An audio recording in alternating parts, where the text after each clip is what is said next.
Oke.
Assalamualaikum warahmatullahi wabarakatuh.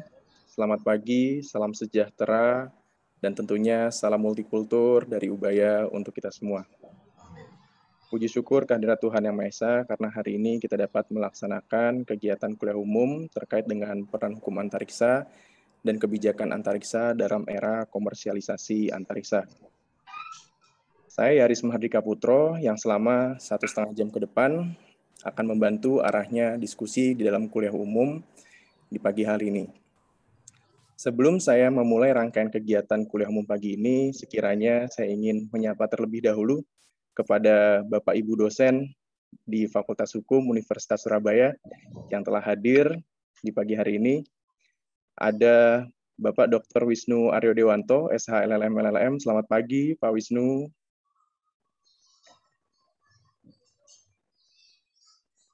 Ada Bapak Dr. Wian Kristianto, SHMH. Selamat pagi. Terima kasih Mas Yaris, mohon maaf tadi.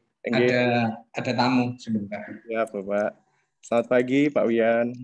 Selamat pagi, Mas Yaris, Bapak semuanya. Salam sehat, Pak Mardianis.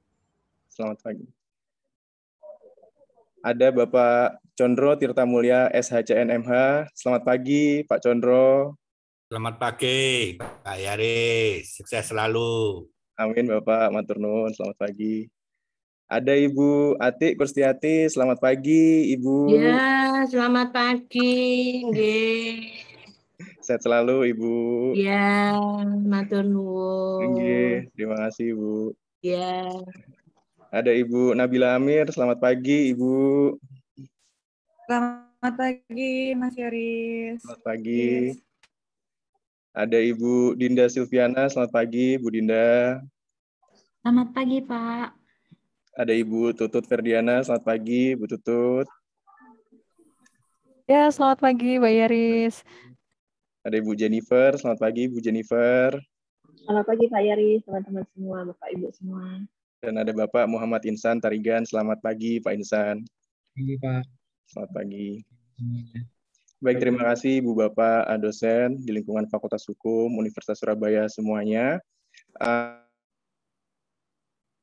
Terkait dengan kuliah umum pagi ini, kuliah umum terkait dengan peran hukum antariksa dan kebijakan antariksa Indonesia di era komersialisasi antariksa ini terselenggara atas dasar koordinasi di antara Laboratorium Hukum Internasional Fakultas Hukum Universitas Surabaya serta dengan teman-teman dari Komunitas Studi Mahasiswa Hukum Internasional Fakultas Hukum Universitas Surabaya. Terlihat di sini juga sudah banyak teman-teman dari KSMHI yang sudah bergabung di dalam kuliah umum pagi ini. Selamat pagi teman-teman KSMHI semuanya. Dan juga selamat pagi kepada narasumber kita hari ini, Bapak Dr. Mardianis, SHMH. Selamat pagi, Pak Mardianis.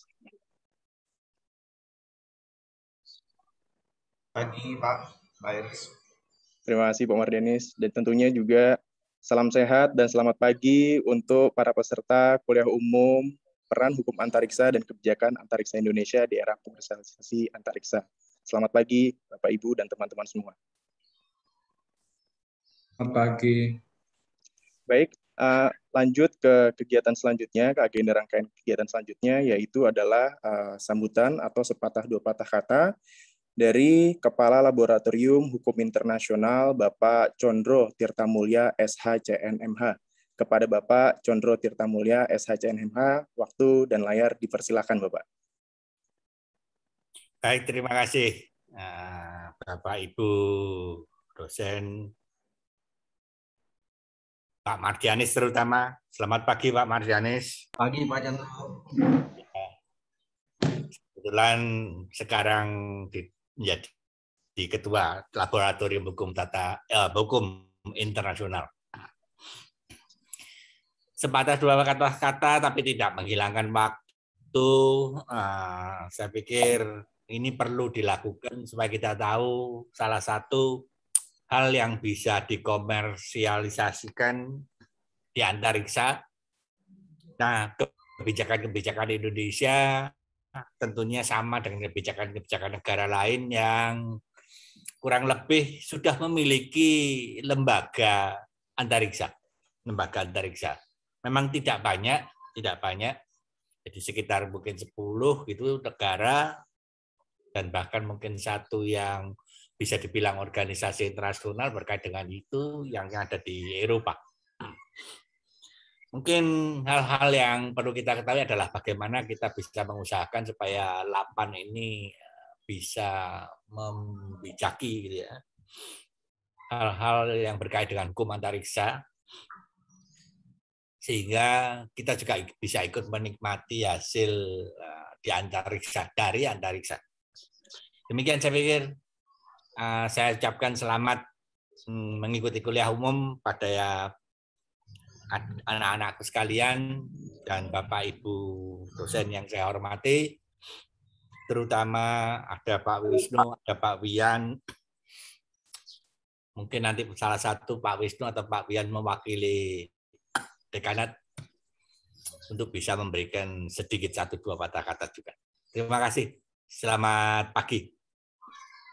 Selamat pagi Pak Selamat Jondro. pagi Pak Jondro. Terima kasih banyak Bapak atas sepatah 2 patah kata dan sambutannya untuk kuliah umum pagi ini. Selanjutnya adalah sepatah 2 patah kata atau sambutan dari Dekan Fakultas Hukum Universitas Surabaya yang saat ini diwakili oleh Bapak Dr. Wisnu Aryo Dewanto, SH LLM LLM, selaku Wakil Dekan 2 Fakultas Hukum Universitas Surabaya. Kepada Bapak Dr. Wisnu Aryo Dewanto, SH LLM LLM, waktu dan layar dipersilakan Bapak. Terima kasih Pak Yaris untuk waktunya. Pertama-tama saya ingin menyapa dulu kepada Bapak Dr. Mardianis, Sarjana Hukum, Magister Hukum, selaku pemateri pada pagi hari ini. Selamat pagi Pak Mardianis.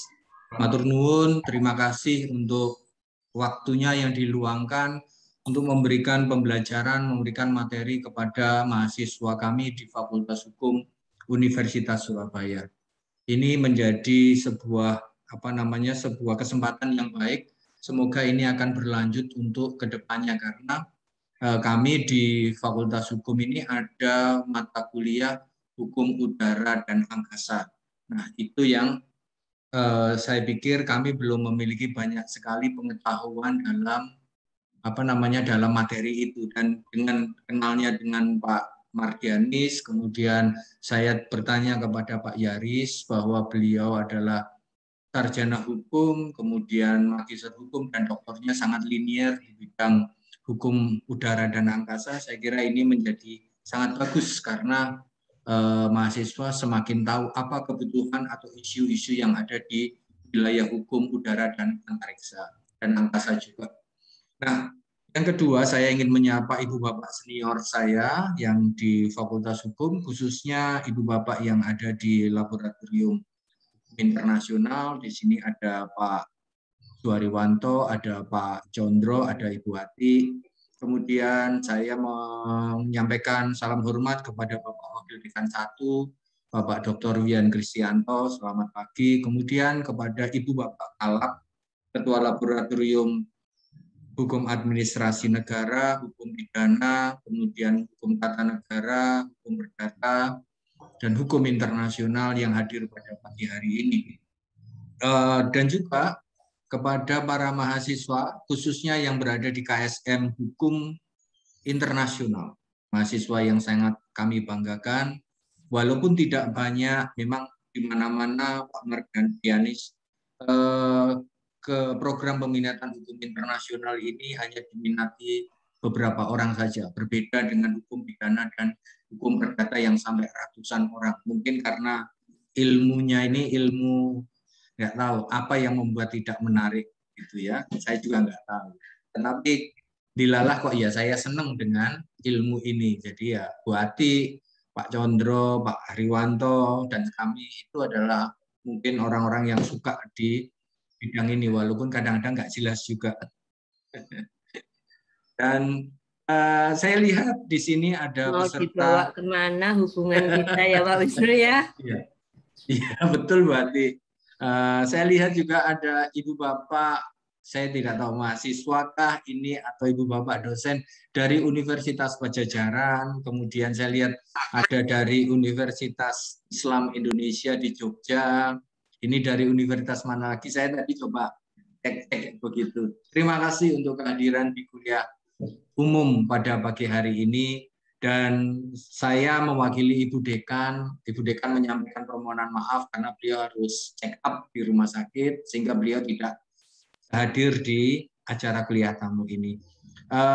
Pak Mardianis, terima kasih untuk kesempatannya yang mau bergabung dengan kami, dan kami harap Ibu Bapak dosen, para mahasiswa dan Ibu Bapak tamu dari luar Universitas Surabaya menikmati materi yang disampaikan Pak Mardianis pada hari ini. Terima kasih, dan atas nama Dekanat Fakultas Hukum kami menyampaikan ucapan terima kasih kepada Pak Mardianis untuk waktunya. Terima kasih Ibu Bapak, dan saya kembalikan kepada Bapak Yaris. Dipersilakan. Baik, terima kasih banyak Pak Wisnu atas patah dua patah dan juga sambutannya. Berlanjut ke agenda selanjutnya, sebelum kita memulai kegiatan kuliah umum pagi hari ini, sekiranya kita bisa melakukan foto bersama terlebih dahulu dengan Ibu Bapak dosen di lingkungan Fakultas Hukum Universitas Surabaya, dan juga dengan Bapak narasumber, Dr. Mardianis SHMH, dan juga kepada seluruh peserta kuliah umum pagi ini. Sekiranya teman panitia multimedia dapat dibantu untuk dapat meng-capture foto kuliah umum kita pagi kali ini. Baik Pak, mohon izin Pak Yaris kepada Ibu Bapak peserta dan kepada teman-teman mahasiswa untuk dipersilakan mengambil posisi yang baik agar di foto terlihat dan nampak jelas. Terima kasih. Background-nya bisa. Karena background-nya ya. Mohon izin untuk slide pertama. Mohon berkenan Bapak Ibu dan teman-teman peserta untuk tersenyum. Nah, baik, 1, 2, 3. Mohon tunggu sebentar.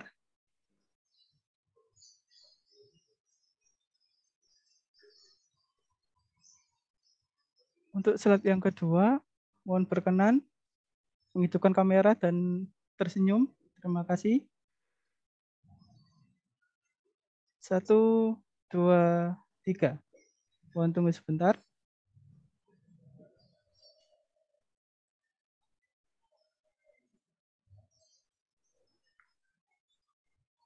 Untuk slide yang terakhir, mohon berkenan teman-teman mahasiswa untuk menghidupkan kameranya. Nah, baik, terima kasih. 1, 2, 3. Mohon tunggu sebentar. Sudah, terima kasih atas waktunya Bapak Ibu dan teman-teman peserta. Saya kembalikan kepada Pak Yaris. Terima kasih. Baik, terima kasih banyak Pak Amul atas bantuannya dan juga kepada Bapak Ibu semua. Selanjutnya adalah acara inti dari kegiatan kali ini, yaitu adalah kuliah umum dengan topik peran hukum antariksa dan kebijakan antariksa Indonesia dalam era komersialisasi antariksa. Namun sebelum saya mempersilahkan Bapak Mardianis untuk memaparkan materinya, sedikit saya bacakan riwayat singkat hidup beliau. Bapak Dr. Mardianis SHMH lahir di Payakumbuh pada tanggal 6 Januari 1965. Beliau menyelesaikan studi S1-nya dari Fakultas Hukum Universitas Andalas dengan fokus hukum internasional dengan judul skripsi Pengembalian Kontrol Operasi Keselamatan Lalu Lintas Udara atau Air Traffic Control di atas Sumatera dari pemerintah Malaysia ke Indonesia ditinjau dari hukum perjanjian internasional di tahun 1989. Di tahun 1907 hingga 1998, beliau mendapatkan gelar di keahlian perundang-undangan dari Universitas Indonesia. Magister ilmu hukum beliau diselesaikan di tahun 2003 di Universitas Indonesia dengan judul tesis Pemikiran tentang Aset-aset Antariksa atau Space Asset sebagai Jaminan Hutang. Dan doktor ilmu hukum beliau didapatkan dari Universitas Indonesia di tahun 2015 dengan judul disertasi Pengaturan Internasional Pengendalian Ekspor atau Export Controls Teknologi Keantariksaan Sensitif atau Sensitive Space Technology dan Peluang Penerapannya di Indonesia. Terkait dengan pengalaman profesional beliau merupakan Kepala Bidang Pengkajian Kedirgantaraan Internasional di Lembaga Penerbangan dan Antariksa Nasional sejak tahun 2007 hingga 2009. Sejak tahun 2009 hingga 2014, beliau merupakan Kepala Bidang Pengkajian Hukum Kedirgantaraan di Lembaga Penerbangan dan Antariksa Nasional. Dan di tahun 2012 hingga tahun 2013, beliau merupakan Ketua Tim Antar Kementerian Penyusunan Naskah Akademik dan Rancangan Undang-Undang tentang Keantariksaan yang telah disahkan menjadi Undang-Undang Nomor 21 Tahun 2013 tentang Keantariksaan. Di bidang akademis, sejak tahun 2015 hingga sekarang, beliau merupakan dosen di Fakultas Hukum Universitas Surya Dharma di Dirgantara. Di dalam forum internasional ini sangat banyak sekali pengalaman beliau, namun intinya sejak tahun 2004 hingga hari ini, beliau merupakan perwakilan Indonesia di Legal Subcommittee of the Committee on the Peaceful Uses of Outer Space di United Nations Office di Wina. Di samping itu, beliau juga telah memiliki buku yang berjudul Hukum Antariksa yang diterbitkan di tahun 2016 dan Himpunan Ratifikasi Perjanjian Internasional di Bidang Keantariksaan oleh Indonesia di tahun 2014. Dalam jurnal internasionalnya, beliau juga menuliskan tentang International Regulatory Regime on Space Security in Form of Soft Law and Hard Law Context and Indonesian Perspective melalui Indian Journal of Air and Space Law di tahun 2015. Mungkin cukup sekian Pak Mardianis terkait dengan riwayat singkat hidup Bapak. Setelahnya waktu dan layar dipersilahkan Pak untuk memaparkan materi kuliah umum pagi ini Pak. Terima kasih. Terima kasih.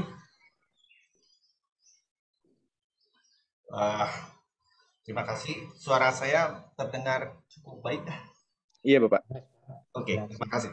Pertama-tama saya mengucapkan terima kasih yang sebesar-besarnya kepada Dekan Fakultas Hukum Universitas Surabaya, kemudian Wakil Dekan 1 dan 2 yang hadir di sini, kemudian secara khusus Pak Jodro, Ketua Lab HI, kemudian juga kepada dosen hukum internasional terkait dalam artian yang konsentrasi di bidang ini, di bidang dalam artian bidang hukum internasional, secara lebih khusus lagi hukum ruang udara dan angkasa kalau secara judulnya.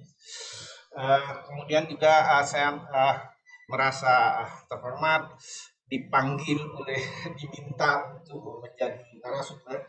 Memang isu tentang antariksa ini sangat tidak menarik perhatian seperti dibilang.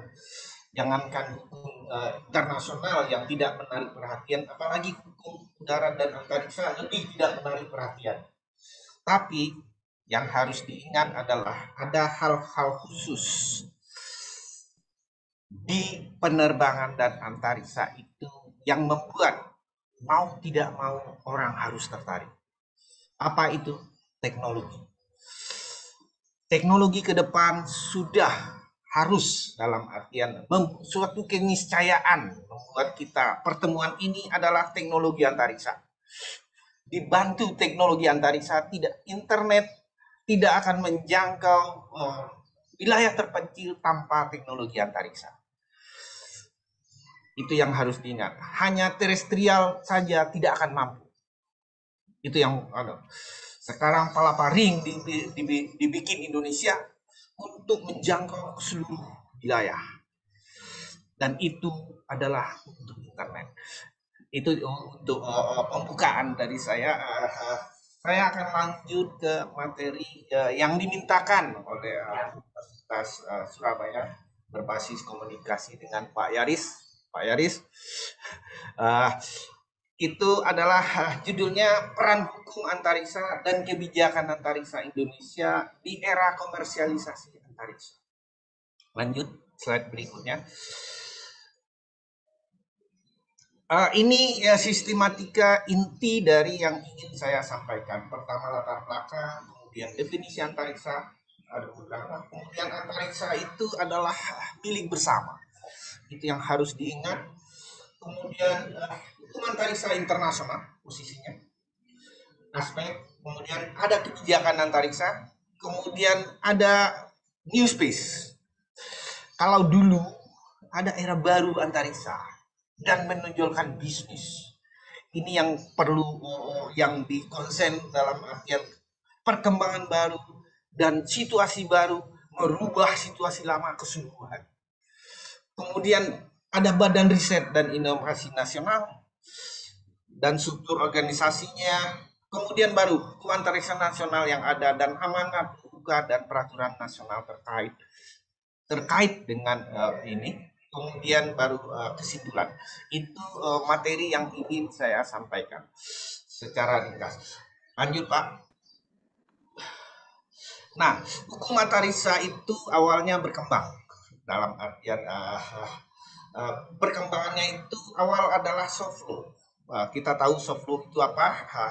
Hanya hukum lunak dalam artian berbentuk resolusi, himbauan dan code of conduct, pedoman kayak gitu. Nah, kemudian diubah nuansanya, bagian tertentu dari soft law yang dianggap sudah mengakomodir kepentingan tata kelola global diubah menjadi hard law. Akibatnya ada beberapa materi soft law yang sebelumnya itu masuk ke hard law. Apa itu hard law? Hukum keras dalam arti hukum yang mengikat. Yang ini yang sekarang kita kenal dengan Outer Space Treaty 1967 dan 4 treaty yang lain. Namun semenjak tahun 90-an berubah lagi setelah Moon Agreement di sana. Itu pembentukan hukum antariksa sampai dengan sekarang mengarah ke soft law kembali. Ada apa dengan ini? Itu pertanyaan pertama yang perlu dijawab oleh akademisi. Seperti apa sih nuansanya, konkret penelitiannya? Itu karena nuansanya bergeser. Dan secara secara akademik itu dianggap bahwa pembentukan hard law secara kesal itu terlalu lama. Kalau umumnya hukum internasional itu berkisar antara 8 sampai 15 tahun mensahkan satu yang sifatnya hard law. Sedangkan soft law ini bisa di bawah 5 tahun.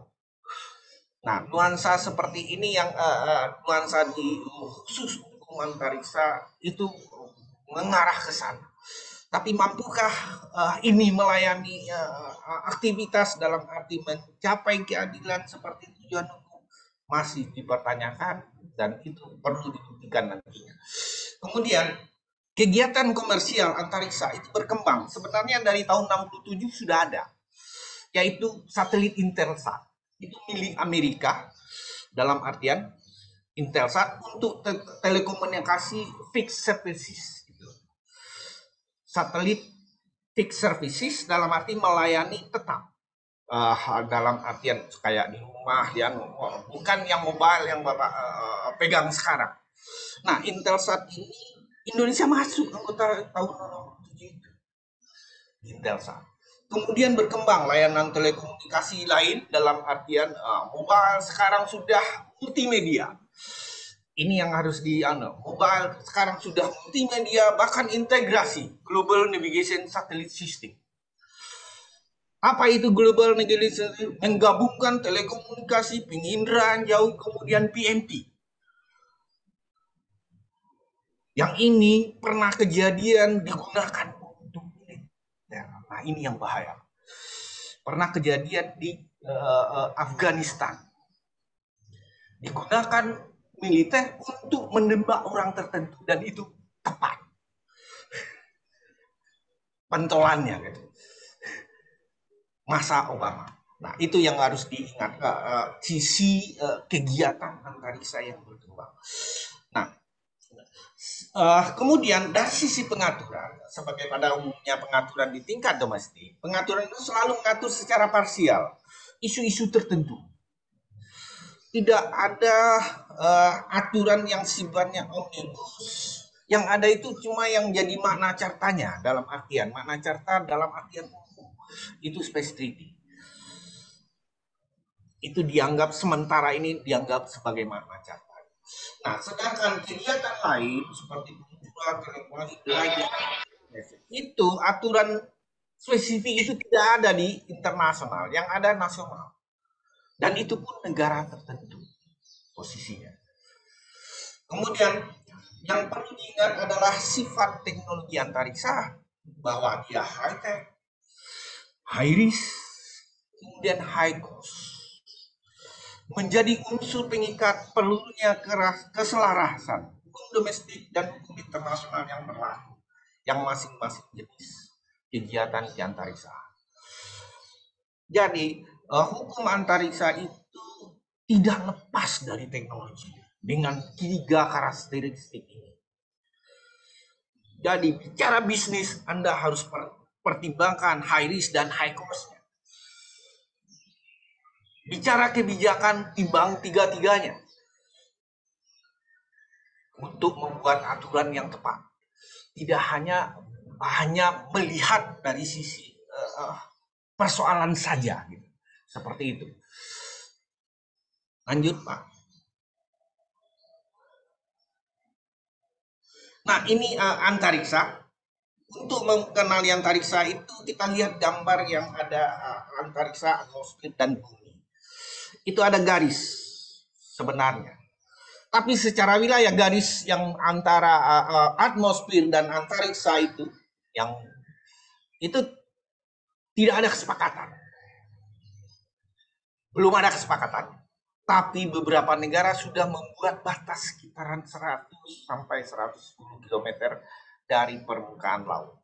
Nah, di sini gambar batas itu dilihat outer space. Itu. Nah, arti secara undang-undang antariksa itu adalah ruang beserta isinya yang terdapat di luar ruang udara yang mengelilingi dan melingkupi ruang udara. Jadi seperti gambar persis di foto ini. Antariksa itu melingkupi ruang udara, tapi dia di luar berjarak 100 sampai 110. Perkiraan di tingkat internasional kecenderungan pembahasannya seperti itu. Kemudian bahwa dia antariksa itu adalah res omnis. Itu yang harus diingat dan digunakan berbagai macam keperluan, tidak hanya untuk menempatkan tapi juga berbagai keperluan lain yang terkait bumi, ruang udara, dan antariksa. Lanjut, Pak. Nah, ini sistemnya. Dia ada di ruas bumi, ada di ruas antariksa, dan di ruas pengguna. Nah, aturan hukumnya, keterkaitan ruas bumi, ruas antariksa, dan ruas pengguna itu tidak bisa lepas.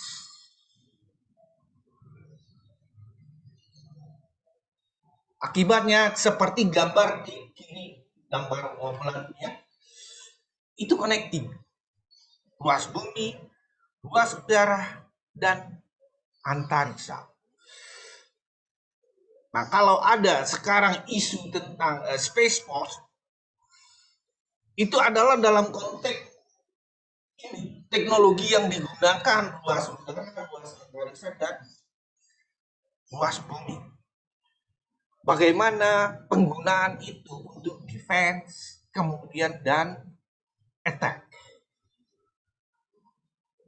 Jadi bukan Space Force itu jangan dipahami adalah seperti TNI kita, bukan. Itu pasukan teknologi untuk menghandle komunikasi semua yang terkait itu. Baik dalam counter attack, dan defense. Seperti itu. Lanjut, Pak.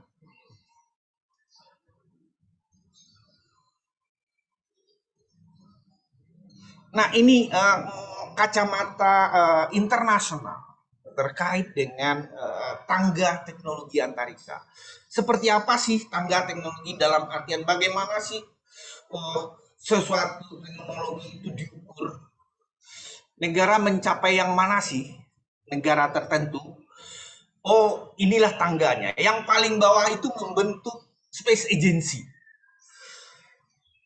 Nah, kalau membentuk Space Agency itu dianggap sama level 1 di bawah. Kemudian level 2 adalah meluncurkan satelit atau mengadakan training layanan. Itu level 2 sampai membangun satelit kecil, LEO, di LEO. Itu dianggap level 2. Kemudian level 3 di internasional dalam artian itu mulai dari mengadakan, meluncurkan ke GEO, kemudian membangun sendiri. Nah, yang paling tinggi levelnya yang dianggap level 1 dalam artian yang paling atas itu independen di semua lini, LEO dan GSO. Jadi ini terbalik posisinya. Jadi ini paling bawah sebenarnya yang 1 di dunia. Nah, Indonesia yang mana sih? Indonesia itu untuk membangun satelit LEO sudah bisa. Tapi meluncurkan satelit level atas yang satelit GSU belum. GSU kita satelit besar itu hanya mampu beli. Berarti untuk level 2 ke atas kita belum masuk. Kita baru 2 ke bawah. Sebagian-sebagian. Bahasanya seperti itu. Dari tangga teknologi ini. Kita melakukan sebagian-sebagian. Mutual International Cooperation, iya, kita udah berapa, tapi faktual dari mutual itu belum. Dalam artian, kenapa? Belum mampu ditindaklanjuti mengingat cost. Seperti itu. Udah dibuat, tapi begitu actionnya, costnya besar. Rata-rata seperti itu. Lanjut.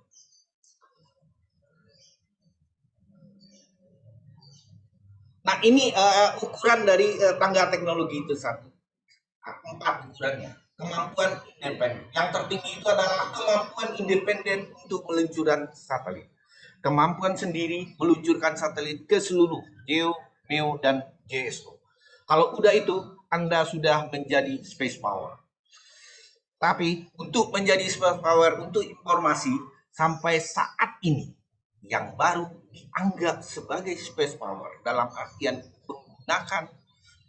mampu menggunakan meluncurkan ke orbit itu baru 11 negara. Dan dari 11 ini yang mampu komersial baru 6. Indonesia di mana? Indonesia masih di luar itu. Lanjut, Pak. Nah, ini space business sekarang. Dalam artian bisnis antariksa itu apa aja? Ini sudah kemana-mana. Ya, layanannya sudah kemana-mana. Jasanya sudah kemana-mana. Kemudian produknya juga sudah kemana-mana. Baik dulu nuansanya adalah domain pemerintah. Sekarang satu persatu sudah dipindah. Nah, pertanyaannya, Indonesia akan mengikuti perkembangan dunia seperti inikah atau tidak? Yang namanya domain negara. Di penerbangan, Indonesia sudah mulai. Bandara sudah mulai airline sudah kepemilikannya sudah mulai bisa dikontrol asing, dipilih asing. Sudah mulai. Bandara juga sekarang sudah dimiliki mulai swasta. Nuansanya, beberapa bandara Indonesia sudah swasta. Nah, ini persoalan dalam artian apakah kita akan mengikuti tren ini secara utuh atau tidak, hanya parsial tertentu. Di antariksa juga demikian. Dulu yang namanya wahana peluncur satelit itu, roket, itu tidak ada domain swasta. Itu semua domain negara, dimanapun. Baik di Rusia, Roskosmos, kemudian di Amerika, NASA, kemudian di Prancis, CNES, kemudian di di Jepang juga, Nasdaq, menjadi jaksa, di Cina juga CNSA. Semuanya domain pemerintah. Tapi sekarang sudah bergeser. Di Amerika sudah masuk SpaceX di situ. Sudah bermain SpaceX di situ. Siapa SpaceX? Itu perusahaan swasta murni. Apakah mengabaikan kontrol negara sebagai apa diamanatkan dalam Space Treaty pasal 6 bahwa pemerintah mengontrol kegiatan swastanya secara terus-menerus, bertanggung jawab untuk itu. Inilah yang jadi perlu pertanyaan yang harus dijawab oleh aturan nasional masing-masing. Lanjut. Nah, ini kecenderungan sekarang dari posisi bisnis layanannya. Pertama ada yang established, yang sudah mapan. Itu adalah navigasi satelit, navigasi. Kemudian militer. Kemudian sains itu dianggap sudah mapan. Kemudian secara sosial peluncur ilmu.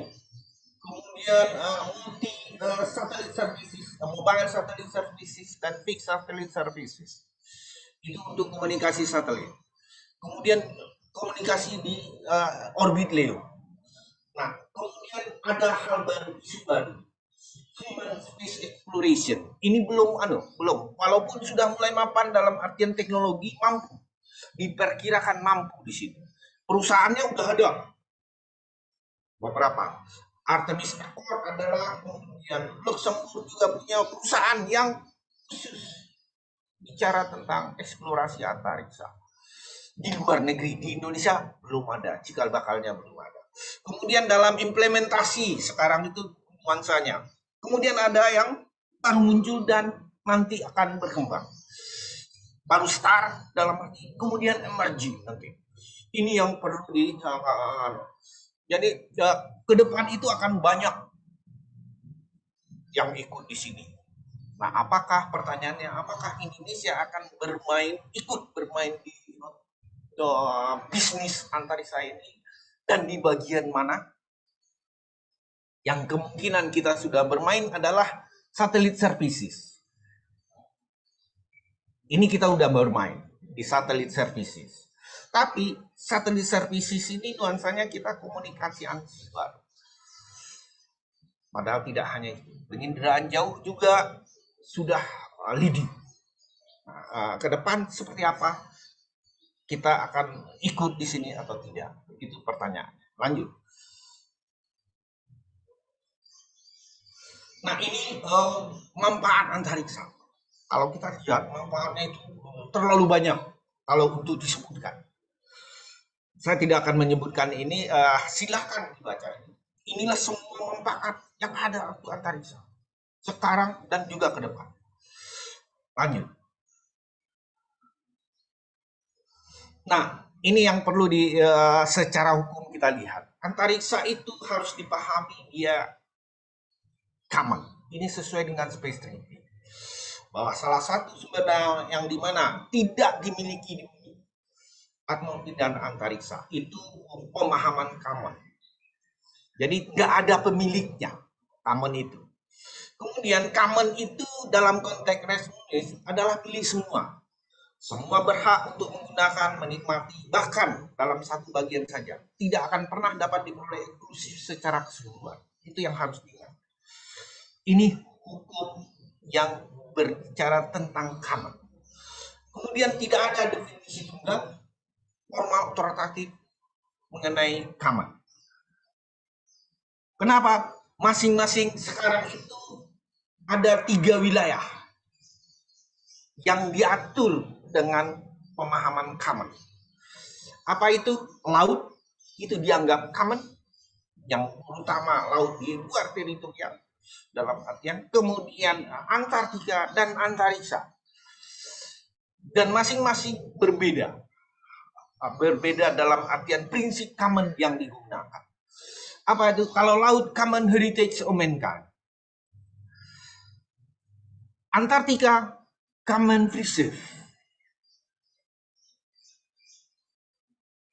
Nah, sedangkan yang common heritage nuansakan ke common free safe, itu Antartika. Kenapa? Untuk pencadangan Antartika. Nah, antariksa disebut province of all mankind untuk di Space Treaty, dengan kemudian di bulan disebut common heritage of mankind. Apakah dua istilah ini berbeda atau sama? Ada yang bilang sama, ada yang bilang berbeda. Kalau saya pemahamannya berbeda. Provinsi hanya untuk lewat, singgah dan akses masuk. Tidak punya hak untuk menikmati hasil. Kalau common heritage mankind punya hak menikmati hasil. Itu dari pemahaman saya. Pakar banyak yang bilang ini mendekati sama, sudah dua. Tapi province of all mankind dan common heritage itu berbeda. Dari pemahaman saya. Demikian. Lanjut, Pak. Nah, ini posisi sekarang pengaturan common di dunia. Hanya 3. 1, perjanjian Antartika. 157 ratifikasi. Tadi dia common heritage diimplementasikan dalam common research. Sedangkan perjanjian Outer Space Treaty ini province of all mankind, dia bilang. Kemudian persetujuan bulan common heritage of mankind. Jadi bulan berbeda dengan Outer Space Treaty khusus. Sedangkan common heritage of mankind juga. Negara penanda tangan berkisar sudah cukup banyak. Lanjut. Nah, seperti apa sih hukum antariksa? Hukum antariksa adalah seperangkat aturan dan peraturan internasional yang mengatur aktivitas manusia di dan berkaitan dengan antariksa. Kenapa di dan dengan dan berkaitan? Karena dia tadi yang saya sampaikan di awal bahwa dia itu bisa di ruang, di darat, di udara, dan di antariksa. Aplikasi teknologinya. Kemudian tujuan hukum antariksa adalah tujuan hukum untuk kepentingan umat manusia dalam artian ketertiban, kemudian terkait dengan eksplorasi dan penggunaan antariksa, dan satu lagi mencegah munculnya ketegangan dan konflik antar subjek hukum yang terlibat dalam kegiatan antariksa. Itu tujuan hukum antariksa. Lanjut. Nah, ini 3 aspek terkait antariksa. Ini saya di awal saya bilang dia cakupannya itu darat, udara, dan antariksa. Ingat itu. Tidak hanya di antariksa. Pemahaman kita ini hanya hukum antariksa mengatur awang-awang belum tepat. Kemudian dia terfragmentasi. Kenapa? Prinsip-prinsip dan norma hukum internasional itu sebagian besar sesuai dengan pasal 3 Outer Space Treaty itu sumber hukumnya adalah Piagam PBB, hukum internasional, Piagam PBB, dan pemeliharaan perdamaian dunia. Jadi sumber hukumnya itu tidak hanya Outer Space Treaty, walaupun Outer Space Treaty adalah makna cartanya. Itu yang harus dipahami. Kemudian sifat evolusioner. Kenapa evolusioner? Karena dia berkaitan dengan teknologi. Ada terobosan-terobosan teknologi yang membuat dia harus berubah cepat. Dan itu tidak bisa dipungkiri ke depan. Contoh sekarang dengan pandemi muncul teknologi antariksa dipaksa untuk bermain melayani semua dunia. Dan kebetulan negara maju sudah siap di situ. Kitanya yang terpotal-potal mengikuti. Mereka tinggal mengalihkan dalam artian men-switch sistem yang ada untuk bisa mengakomodir semua. Sedangkan di kita terpotal-potal untuk mengadakan kemudian bermasalah dalam hal sisi pelaksanaannya. Lanjut, Pak. Kemudian ini status regulasi negara-negara. Ada 27 negara yang sudah membuat aturan antariksa sendiri. Tapi itu berbeda-beda. Mereka itu ada yang lengkap, ada yang untuk aplikasi tertentu. Apa maksud aplikasi tertentu? Undang-undang Indonesia dulu itu Indonesia sudah membuat undang-undang telekomunikasi dan penyiaran. Itu aplikasi tertentu. Telekomunikasi, kemudian penyiaran itu adalah aplikasi tertentu yang dimaksud. Nanti itu pengindahan jauh, kemudian untuk multimedia, kemudian semacam dan lain-lain dalam artian untuk hak dan sebagainya, itu juga adalah untuk aplikasi tertentu. Lanjut, Pak. Kemudian kenapa sih perlu regulasi itu? Yang pertama itu mempertimbangkan risiko dan perkembangan komersial. Itu penyebabnya perlu regulasi. Kemudian bahwa yang kedua adalah bahwa untuk memastikan bahwa aturan internasional itu diterapkan. Dan kewenangan negara untuk mengawasi, melaksanakan pengawasan sesuai dengan pasal 6 Space Treaty. Seperti apa pengawasan terhadap kegiatan swasta di antariksa, itu terserah aturan nasional masing-masing. Tapi kewajibannya Anda harus awasi, bahasanya seperti itu. Terus-menerus. Nah, seperti apa? Silakan Anda mengatur sendiri pengawasan itu. Karena Space Treaty tidak memuat cara mengawasinya itu. Kemudian bahwa ini menurut regulasi antariksa itu penting. Pertama, prinsip dasar penegakan kembali. Yang kedua, mendorong kegiatan antariksa baru. Nah, ini new space. Perkembangan terbaru ini sangat signifikan dan merubah pola terdahulu. Yang dulu macam-macam pola dulu. Akibatnya pemain lama itu terguncang sekarang.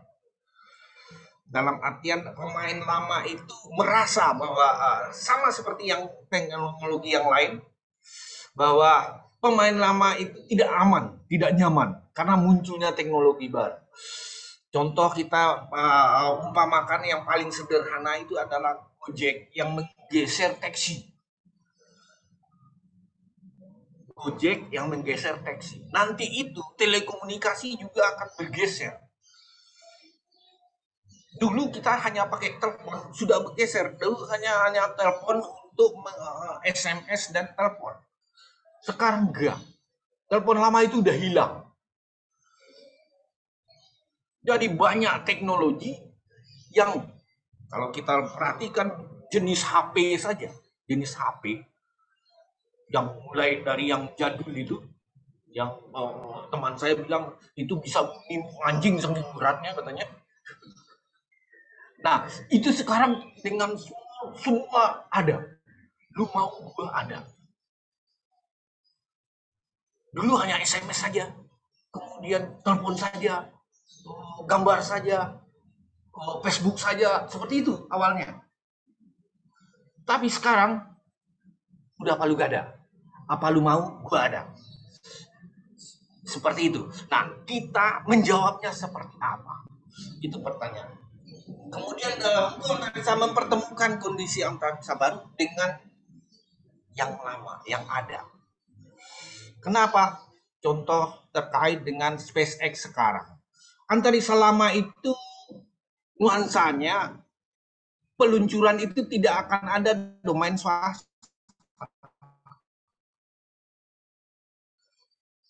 Domain pemerintah semua. Tapi di Perancis udah bergabung gitu.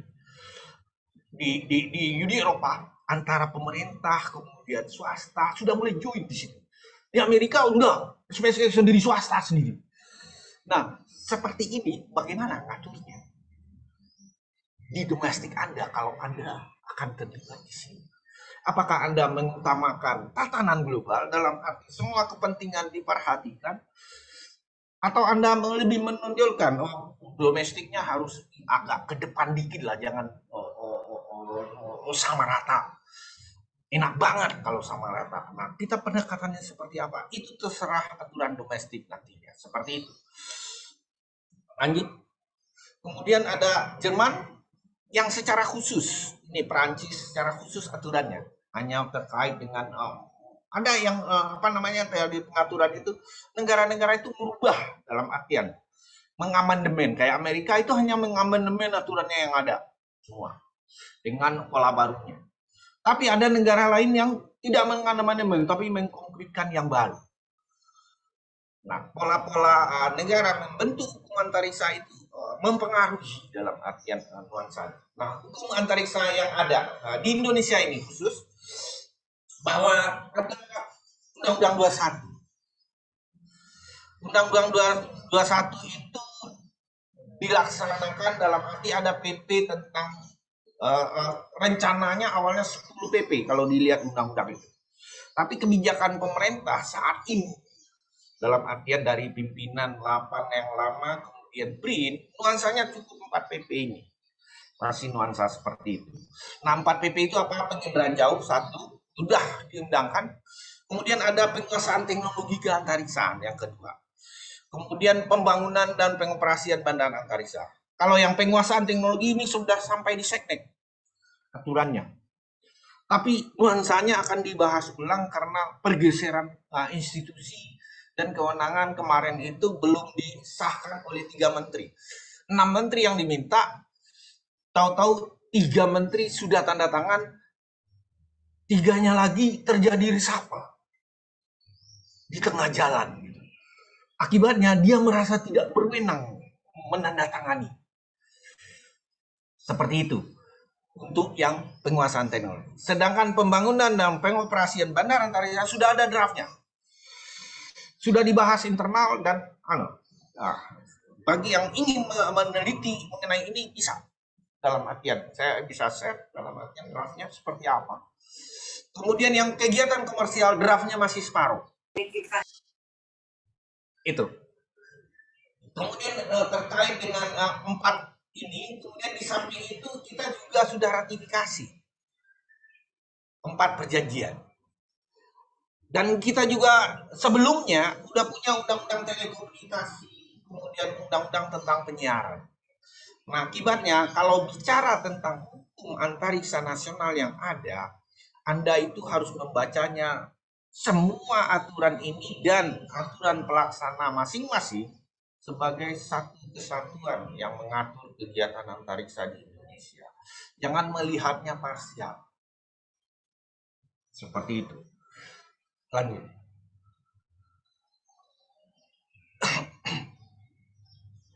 Nah, ini kita pindah ke kebijakan. Kebijakan antariksa itu apa sih? Kebijakan dan strategi besar dan strategi nasional yang menaungi kebijakan yang lebih lanjut secara khusus mencakup area perhatian yang bersinggungan dengan isu-isu keantariksaan. Jadi yang bersinggungan dengan isu-isu keantariksaan, grand strateginya yang diminta. Kemudian kebijakan antariksa menurut seni ilmu membuat dan menerapkan kebijakan yang khusus untuk berbagai kegiatan kedirgantaraan. Jadi nuansa antariksa itu kalau Silois ini gabung penerbangan dan antariksa. Kedirgantaraan dia bilang. Kemudian bahwa NASA itu kebijakan pemerintah, kemudian mengoperasikan pesawat komersial dan avokasi. Nah, persepsi seperti ini ada perbedaan dalam artian pemahaman tentang kebijakan antariksa. Indonesia seperti apa? Sebenarnya kebijakan itu adalah program. Lanjut Pak ke bawah. Nah ini dinamika orientasi kebijakan. Sebenarnya orientasi kebijakan antariksa itu dilihat dari sini. Pertama, sisi militer mau memaparkan antariksa seperti apa. Mulai dari kegiatannya dalam arti militer antariksa, kemudian kekuatan untuk mendukung pertahanan, kemudian juga kontrol dalam artian kontrol aplikasi, kemudian baru saintifik, kemudian baru sivil, kemudian baru komersial.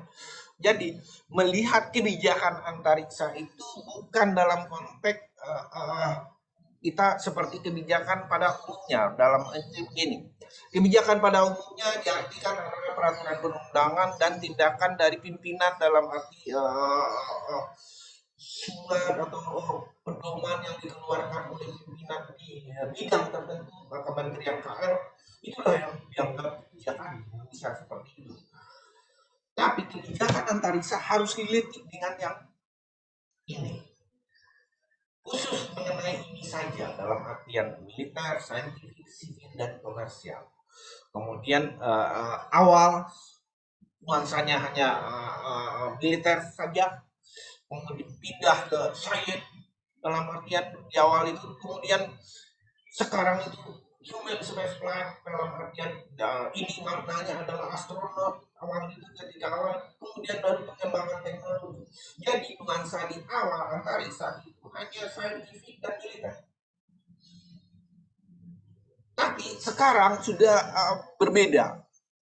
Dukungannya untuk kekuatan, sainsnya astronomi dan bumi dalam memenuhi Earth Science astronomi ada kaitan dengan bumi. Jadi tidak melihat sains dalam artian antariksa ansih, tapi yang berhubungan dengan bumi. Contoh kalau kita lihat sekarang itu nuansa Paris Agreement, kemudian REDD itu nuansanya ke sana bahwa sains dan kebutuhan di bumi, memproteksi bumi, kemudian bagaimana bumi diselamatkan, bahasanya seperti itu. Kemudian space shuttle dan space station. Dulu space shuttle itu adalah terbang dan ke antariksa dan kembali. Tapi sekarang itu space station itu ada tour dan rehab. Kemudian ada sekarang commercial application. Nah, commercial application ini sudah semua ini. Anda akan kita akan lihat semua ini disentuh masyarakat semua, transportasi, pertahanan, pertanian, semua. Hampir, menurut saya hampir tidak ada yang tidak disentuh oleh urusan antariksa, baik sipil maupun militer.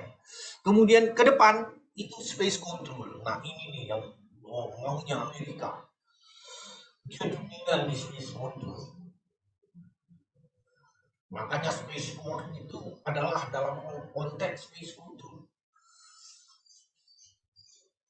Pemahaman Amerika dalam konteks space control, bukan dalam konteks seperti yang saya sampaikan di awal, armada TNI yang digabungkan, mengendalikan dalam konteks kemampuan untuk siapapun, kalau bisa tidak hanya dia dalam konteks ini, tapi dunia yang dikendalikan.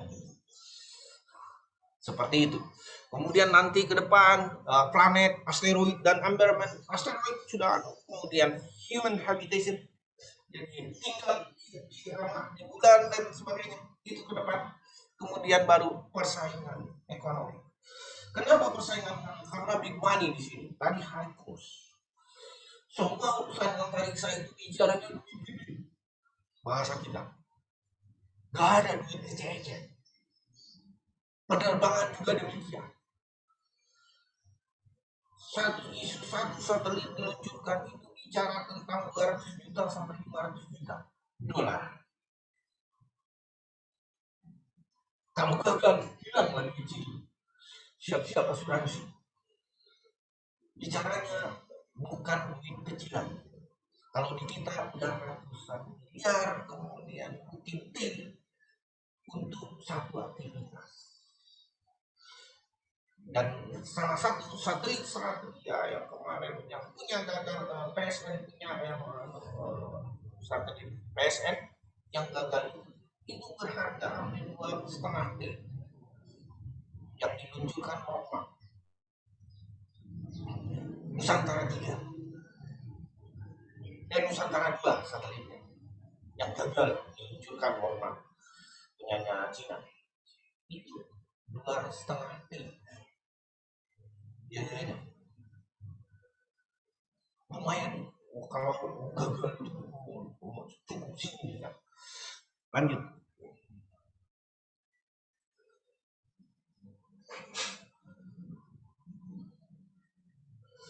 Nah, ini negara-negara di Asia. Mereka itu rata-rata masih mengarah ke space application dalam arti aplikasi antariksa, kemudian pengontrolan satelit, kemudian kerjasama bilateral. Nah, Indonesia roket peluncur tapi roket penelitian, kemudian aplikasi antariksa, kemudian kontrol satelit, kemudian bilateral cooperation. Ini nuansa kita kebijakan dalam artian kita di sisi lapis tadi, lapisnya lapis nomor 2 ke bawah itu rata-rata mainnya di sini. Nah, kita akan mau naik level atau tidak tergantung nanti ke depan seperti apa. Lanjut, Pak. Nah, ini tren kebijakan yang adalah trennya bahwa ciri khas kemampuan antariksa nasional adalah kemampuan untuk mengembangkan sumber daya berbasis antariksa. Sekarang mengembangkan kendaraan peluncur, situs peluncuran, dan layanan satelit terkait. Jadi inti dari kegiatan dalam arti tren kebijakan ini bicara tentang proyek peluncur pertama. Setelah itu tempat peluncuran. Setelah itu berbicara tentang satelit. Nah, di luar ini ada stasiun. Jadi 4 aspek itu yang wajib dipahami bahwa kalau kebijakan bagaimana Anda meraih, bukan yang lain. Langkah apa kebijakan Anda, program Anda terkait untuk mencapai. Kemudian menetapkan kebijakan antariksa sebagian besar sama dengan faktor antariksa yang lebih mampu. Jadi nuansanya banyak negara itu perkembangan itu mulai mendekati itu. Kemudian sebagian besar integral dari kebijakan pembangunan keamanan nasional mereka. Nah, ini yang harus diingat bahwa antariksa itu diversus. Sensitif. Kalau di disertasi saya sebut sensitif. Sensitif itu ada 2 makna. Satu, bahwa dia tidak hanya digunakan dalam arti militer dan sipil secara berdampingan dan tidak bisa didemarkasi secara baik. Siapapun tidak akan bisa mendemarkasinya. Yang kedua, bahwa itu dikontrol internasional. Semua aktivitas yang dilakukan terkait itu diawasi negara lain. Secara politik Anda akan ditekan. Mampukah untuk ini kita menghadapi dalam artian secara politik yang kuat menghadapi tekanan seperti itu? Kalau tidak, ya kita akan bermain di level baik terus. Seperti itu. Lanjut, Pak.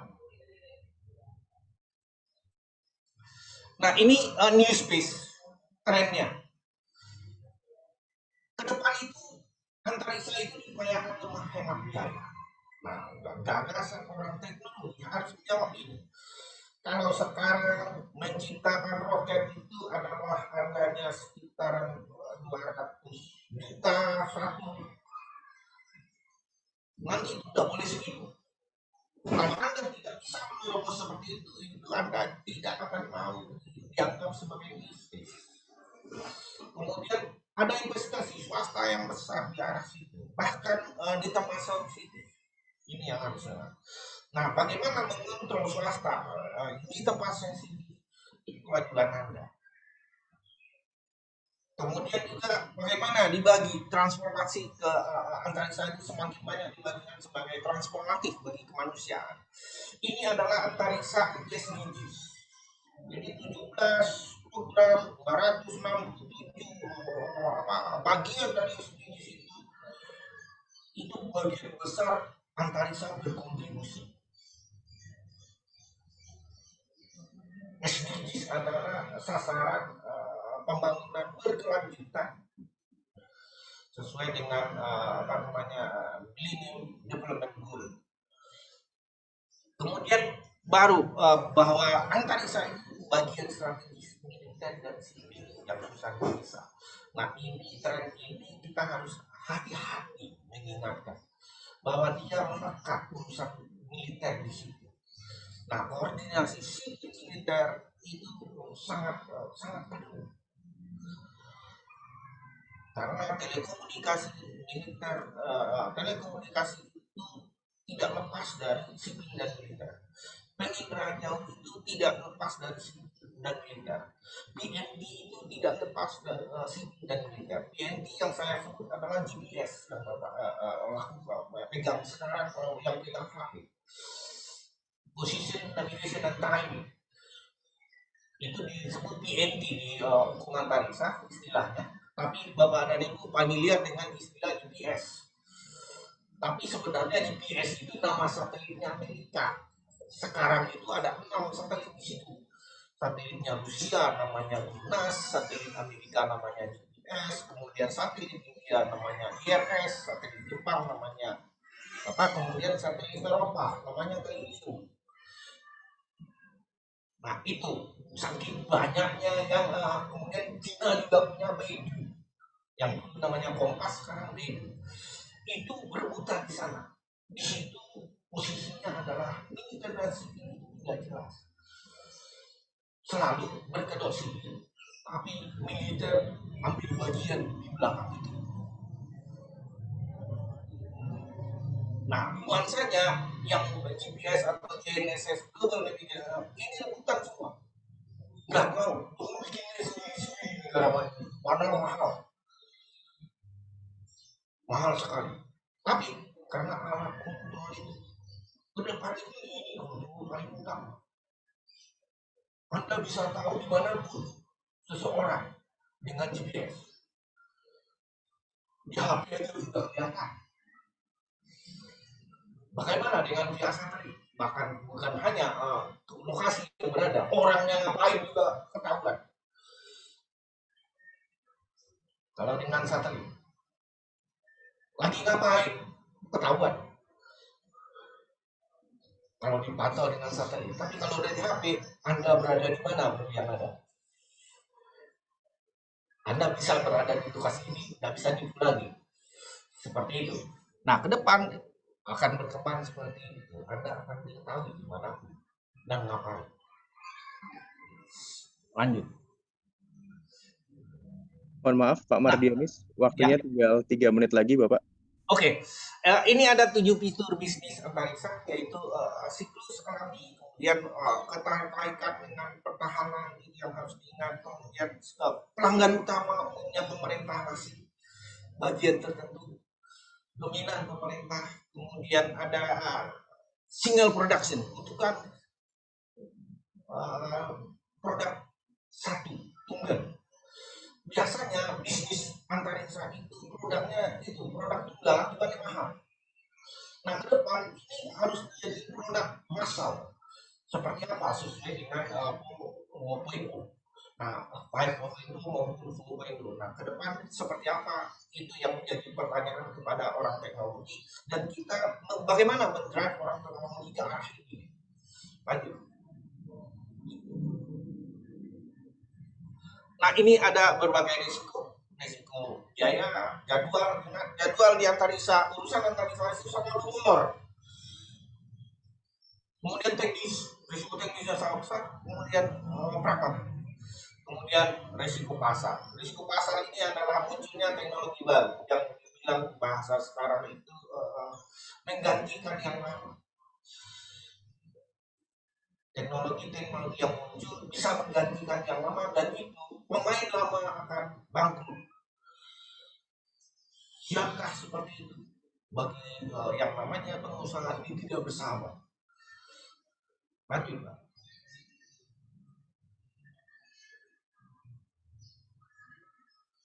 Nah, peluangnya banyak sekali. Ini peluang bisnis, jenis-jenis peluang baru yang muncul cukup banyak. Terutama perusahaan internet yang sedang mencari teknologi tinggi alternatif baru di internet. Jadi perusahaan internet itu sekarang kan kalau layanan kita kadang-kadang nih komunikasi mengajar mulut ada hang, ada mau itu tidak terjadi, jangan analisa. Lanjut.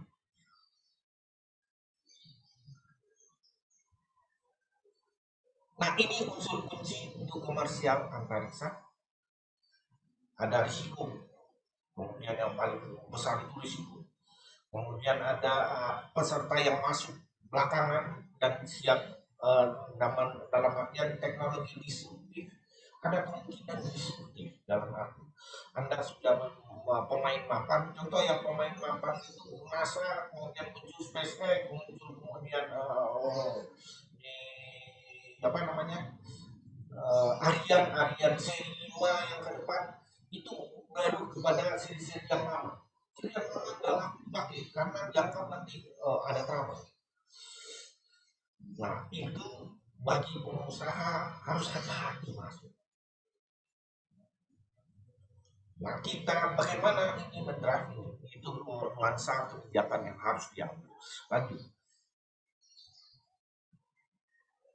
Nah ini Badan Riset Nasional ini mengalihkan fungsi dari Kebin dalam arti mulai dari Kemenristek, 4 LPK, 8 UPI Batam dan BPPT, kemudian 47 litbang, lembaga litbang di kementerian, semua gabung Kebin.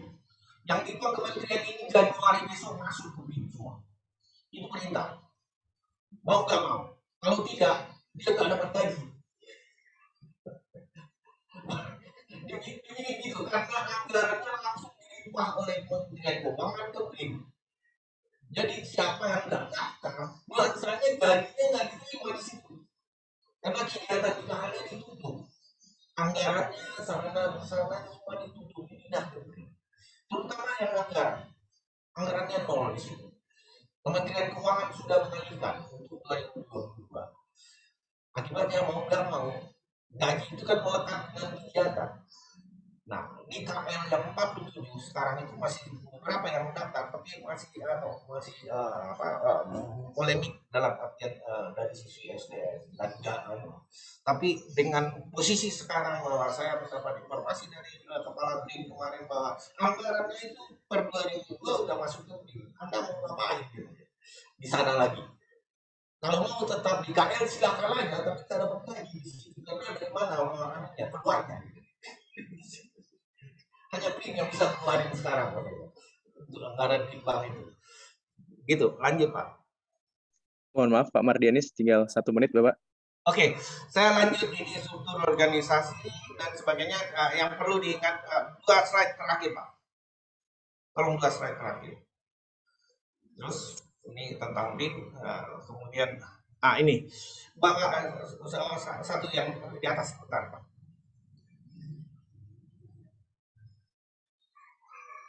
Di atas ini sebentar dulu.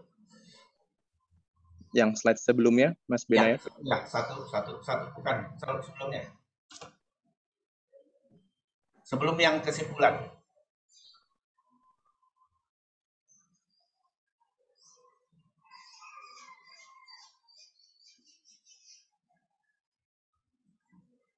Nah ini, undang-undang keantariksa itu kenyamanan untuk komersialisasi. Keterlibatan asing harus berbadan hukum. Seperti apa ini dijawantahkan dalam aturan pelaksanaan yang sedang disusun juga sekarang terkait komersialisasi keantariksaan, kemudian terkait dengan startup, kemudian juga terkait dengan yang krusial itu adalah hilirisasi dan akselerator. Kita akan menuansakan seperti apa bantuan negara dalam arti peran negara di situ agar itu bergerak dalam artian maju bukan menghambat. Ingat nuansa di perusahaan teknologi ini harus bikin itu mendrive, bukan menghambat. Kacamata orang teknologi selama ini orang hukum itu menghambat dia kerja, membatasi macam-macam. Dia lupa. Saya berinteraksi dengan orang teknologi sudah lama sekali. Dan selalu kalau udah masalah mereka datang. Tapi sebelum masalah, Anda semua orang nggak dilihat sama sekali, bahkan diri juga kalah. Nah, tapi begitu masalah udah, mana nih orang hukumnya? Kita nggak tahu kasusnya macam-macam, dan ini belakangan gitu. Nah, siap-siap Anda seperti ini urusan teknologi, karena banyak yang seperti itu kejadian. Jadi istilah tool sosial engineering sudah aku sama dia. Dari dalam teknologi sisinya orang itu masih persepsinya menghambat. Itu yang harus diingat. Itu padahal ini namanya mengatur penerbangan dan antariksa itu mengatur teknologi. Aktivitas teknologi lah mengatur. Itu yang harus dicatat. Kemudian lanjut Pak kesimpulan.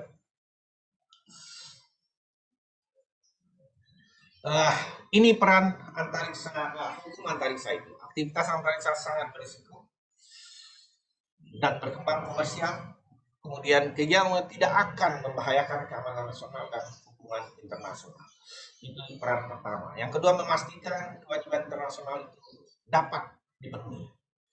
Kemudian dapat mendukung daya saing dan memfasilitasi bisnis dalam arti new space. Ini yang kita, kalau untuk 1 dan 2 hukum nasional kita sudah mengakomodir. Tapi untuk yang ketiga baru tech haven. Apa kelonggaran pajak 300% dibilang Menteri Keuangan. Tapi apakah sejauh itu udah cukup?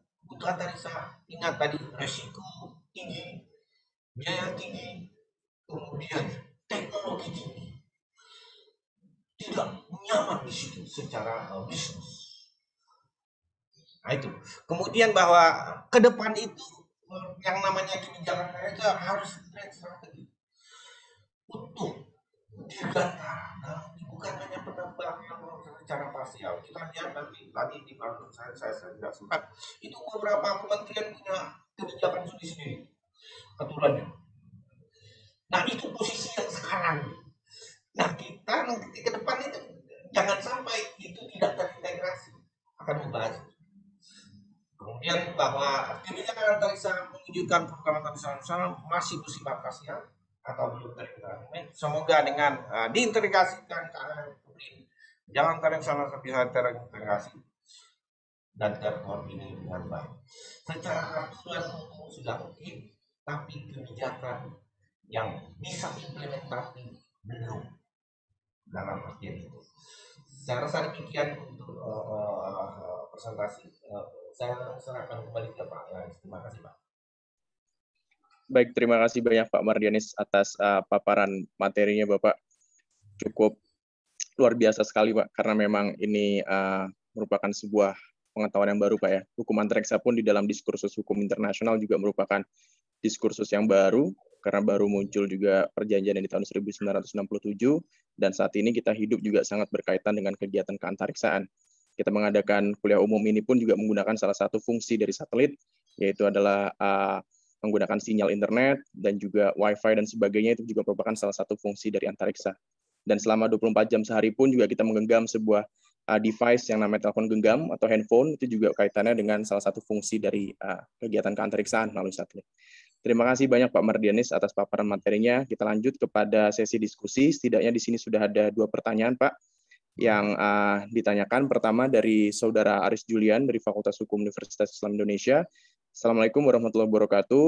Waalaikumsalam warahmatullahi wabarakatuh. Mohon izin untuk bertanya kepada Bapak Mardianis, apakah kesulitan pengembangan teknologi antariksa yang dirasakan oleh Indonesia adalah salah satu dampak negatif dari rezim hukum pengendalian ekspor teknologi antariksa dari negara-negara adidaya seperti kebijakan ITAR milik USA atau Amerika, Pak? Lalu yang kedua dari Bapak Dr. Wisnu Airyodewanto, SHLLM LLM, apakah isu yang dibicarakan ini, space, yaitu antariksa, dimaknai sama dengan outer space atau luar angkasa? Mungkin itu dulu Pak Mardianis terkait dengan pertanyaannya.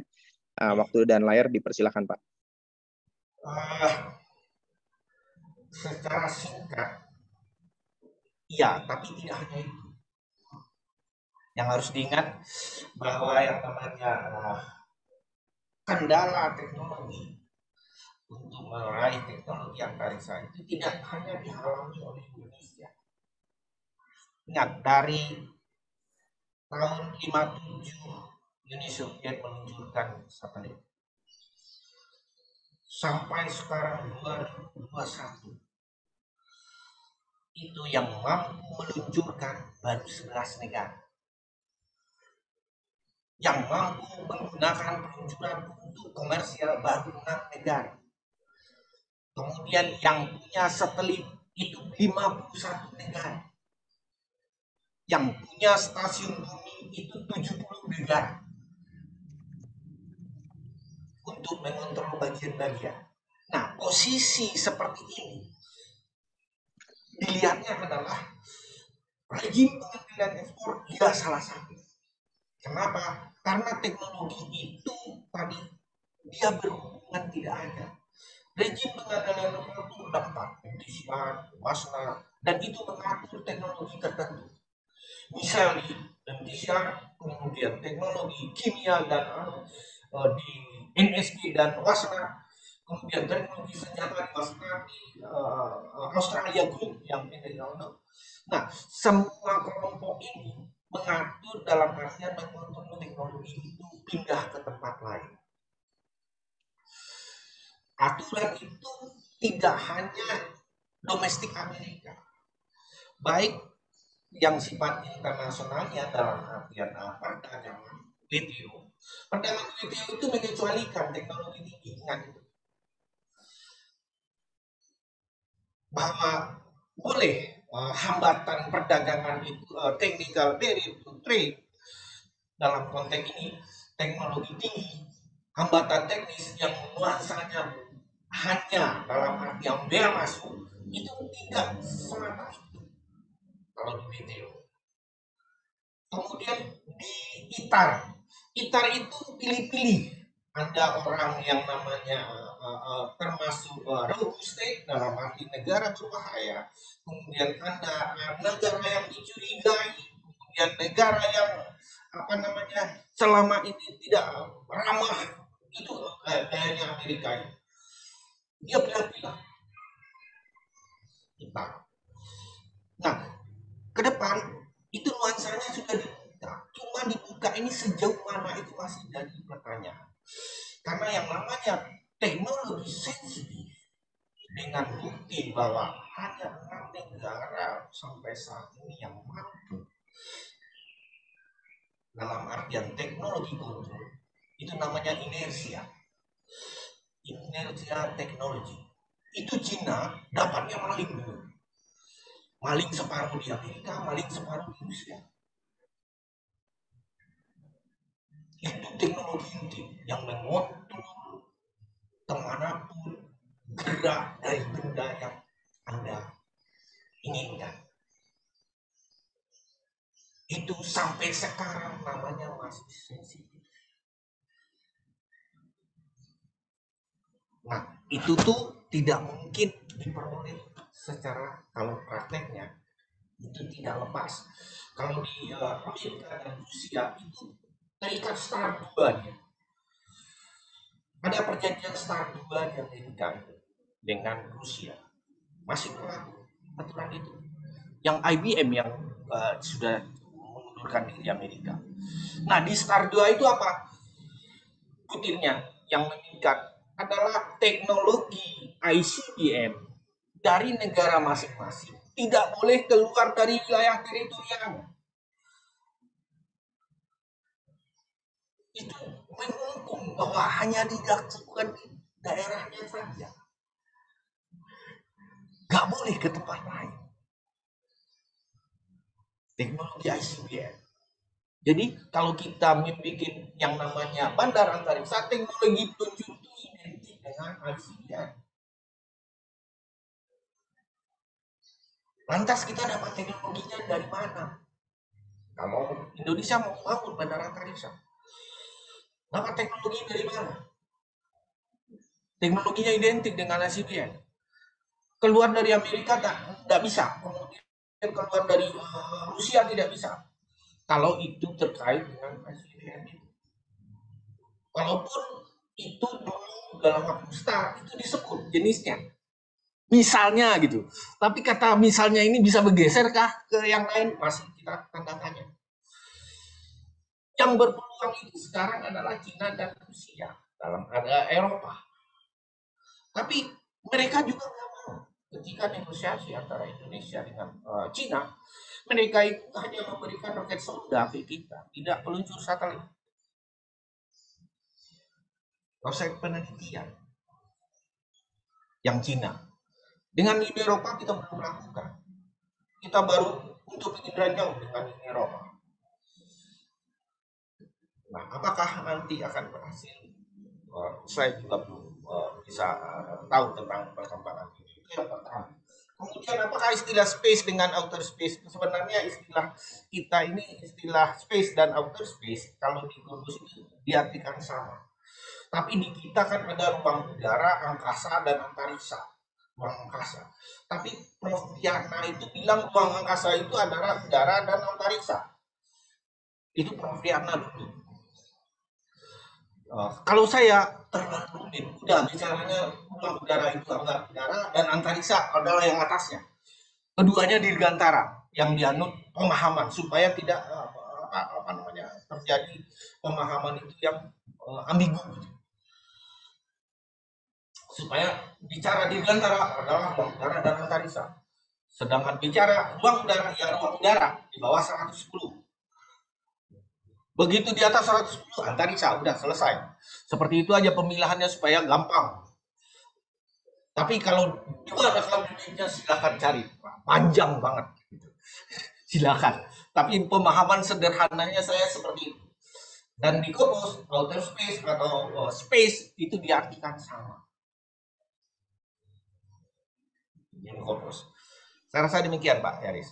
Baik, terima kasih banyak Pak Mardianis atas tanggapannya. Sebetulnya ini masih ada beberapa pertanyaan Pak, namun karena ini sudah di akhir acara, namun mungkin nanti sekiranya Pak Mardianis berkenan untuk menjawab pertanyaan tersebut secara by email, mungkin nanti Pak ya akan saya kirimkan pertanyaan tersebut ke Bapak.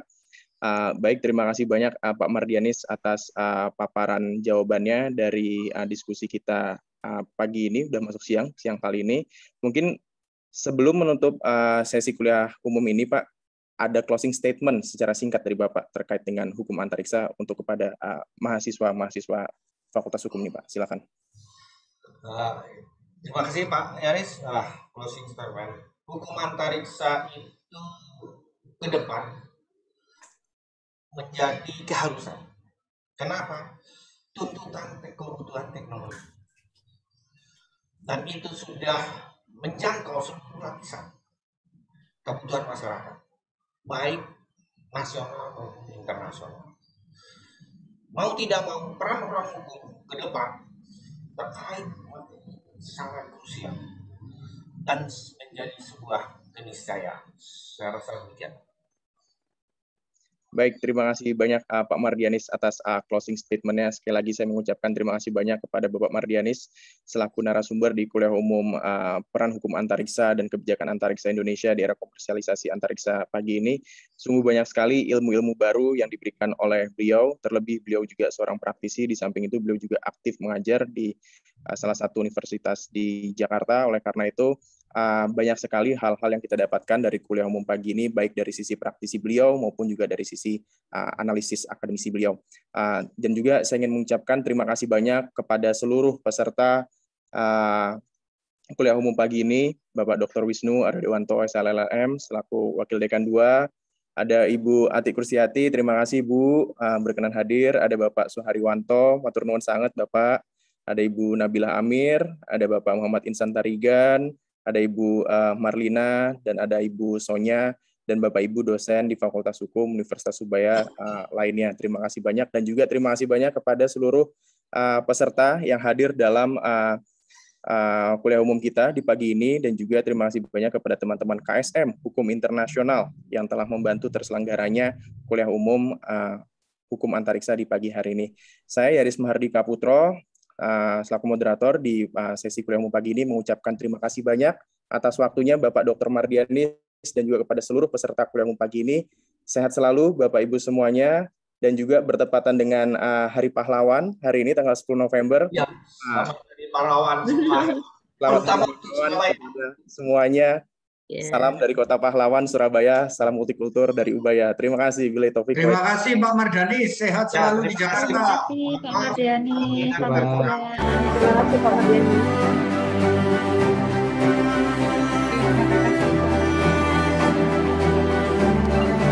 Terima kasih Bapak Ibu semua.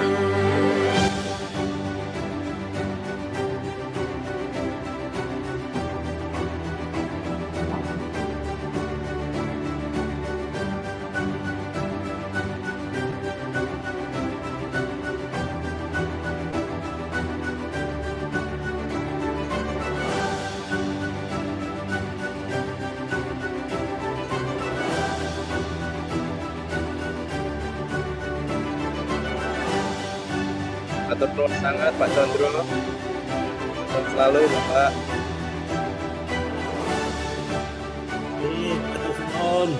Sami-sami Bapak. Sehat selalu. Sehat selalu ya. Oke Bapak. Nah.